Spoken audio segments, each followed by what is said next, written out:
এই তো সেদিন যেন রোজা শুরু হলো, আর এই রোজা শুরু হতে হতেই দেখা যাচ্ছে শেষের পথে চলে আসলো। দেখা যাচ্ছে 10টা রোজা শেষ হয়ে গেল, এখন দেখা যাচ্ছে চোখের পলকে এই বাকি 19 বা 20টা রোজাও কিন্তু শেষ হয়ে যাবে। ইফতারির পরে কে কী খেতে বেশি পছন্দ করেন?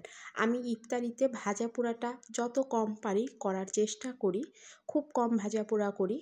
আর ইফতার শেষে না আমি 1 কাপ কড়া লিকারের দুধ চা খেতে খুব পছন্দ করি।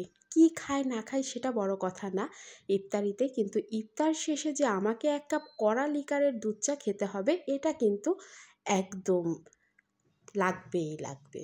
আর এই দুধ চাটা যদি না খাই তাহলে কিন্তু আমার মনে হয় কি ক্লান্তি শেষ হয় না, আবার ইফতারির মনে হয় যে একটা পরিপূর্ণতা পাই না।